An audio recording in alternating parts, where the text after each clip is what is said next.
Laura bekerja pada sebuah kantor sebagai customer service.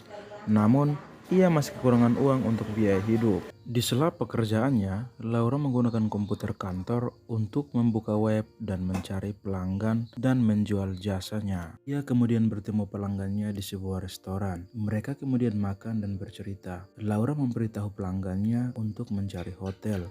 Namun pelanggannya hanya memiliki sejumlah uang untuk jasa servis. Kemudian Laura dan pelanggannya pergi ke tempat sepi untuk berdansa di dalam mobil.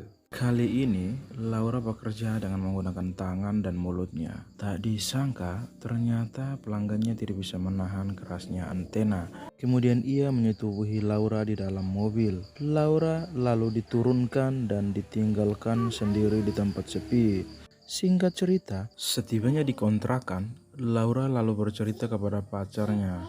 Laura berkata kalau ia telah disetubuhi oleh pelanggannya. Itu semua untuk sewa kontrakan dan biaya hidup mereka. Ia berharap ada rasa simpati dan perhatian daripada pacarnya. Namun ternyata pacarnya sama sekali tidak memperdulikan Laura. Laura sangat sedih. Dan malam itu pun ia berniat meninggalkan pacarnya dan mulai hidup baru di sebuah apartemen. Laura juga memotret foto-foto bogil untuk menjualnya. Laura ditawari fotografer untuk membuat film-film dewasa, melayani 2 orang sekaligus. Namun dengan tegas Laura menolak karena Laura bukan seorang pelacur. Kemudian Laura pergi dan meninggalkan studio. Setibanya di kontrakan, Laura menghubungi teman kuliahnya. Kebetulan temannya juga bekerja sama seperti Laura, menjual jasa. Teman Laura menunjukkan barang-barang mewah seperti tas dan pakaian. Temannya bahkan bercerita kalau ia pernah melayani 20 orang pria sekaligus. Laura pun heran melihat semua itu. Laura juga ingin memiliki barang seperti itu. Laura kan lebih cantik dari temannya itu. Ia bahkan lebih mudah mendapatkan semua itu. Pemilik apartemen memperhatikan Laura. Sepertinya ia terkesan dengan kecantikan Laura.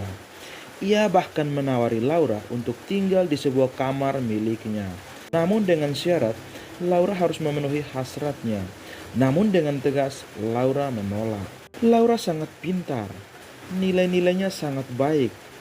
Ia bekerja sambil belajar. Dalam waktu dekat, Laura akan wisuda sehingga ia membutuhkan laptop untuk menyelesaikan tugas-tugas kuliahnya. Ia berusaha mengumpulkan uang dari hasil kerjanya. Namun lagi-lagi tidaklah cukup untuk membeli sebuah laptop. Kemudian, ia berpikir untuk menghubungi pelanggan pertamanya yang menurutnya paling baik. Singkat cerita, Laura pun kembali bertemu dengan Joe dan sudah membawa laptop untuk Laura. Laura berpikir Joe pasti tidak akan meminta lebih dalam meminta servis. Namun ternyata Joe telah memberikan syarat untuk Laura.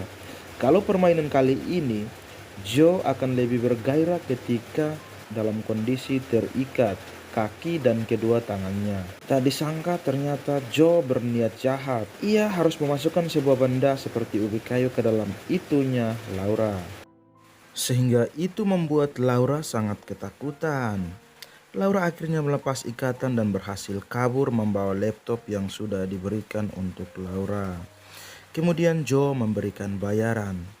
Setibanya di kontrakan, Laura sangat sedih atas perlakuan Joe padanya. Kemudian Laura menghubungi pacar barunya. Ia sangat terhibur ketika pacar barunya datang membawa bunga. Kita sebut saja namanya Kobus.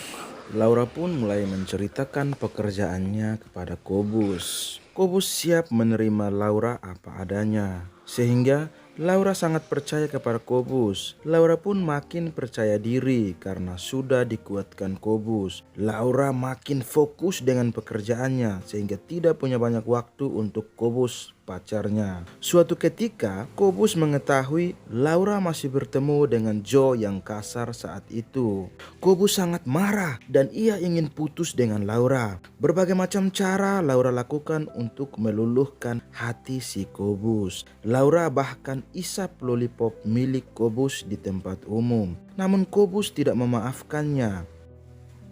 Tak hanya itu, saat ini foto-foto bugil milik Laura telah disebarluaskan di sosial media, sehingga semua orang di kota itu sudah mengetahui hal itu. Laura sangat sedih, bahkan Ia berniat meninggalkan kota itu dan tak mau kuliah lagi. Singkat cerita, Laura mendapat pesan dari Joe dengan bayaran $1.000. Laura pun setuju. Keesokan harinya, Laura pergi bersama Joe di sebuah tempat. Di tempat itu, Joe meminta Laura untuk melayani beberapa teman Joe. Demi $1.000, Laura pun menurutinya. Ternyata teman-teman Joe sangat kasar saat bermain, sehingga membuat Laura kewalahan dalam permainan. Permainan pun selesai. Perjalanan pulang ke hotel, Laura terlihat seperti mabok alkohol. Setibanya di sana, ia langsung mandi. Ternyata Joe malah pergi tinggalkan Laura sendirian di hotel. Dan Joe hanya meninggalkan uang $100 saja. Laura kesal dan menangis. Ia sangat terpuruk saat itu. Ia bahkan memutuskan untuk tidak kuliah lagi.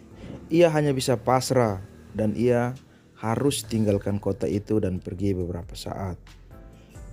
Beberapa waktu kemudian, Laura mendapat panggilan untuk bekerja di sebuah kafe. Laura dikelilingi orang-orang baik. Ia diberi semangat untuk terus melanjutkan kuliahnya dan mendapatkan ijazah. Laura pun akhirnya kembali ke kota dan menyelesaikan ujian skripsinya. Singkat cerita, kini tibalah saatnya untuk pengumuman hasil ujian. Laura menggunakan komputer kafe untuk mengecek hasil kelulusan. Nilainya sangat memuaskan dan film pun selesai.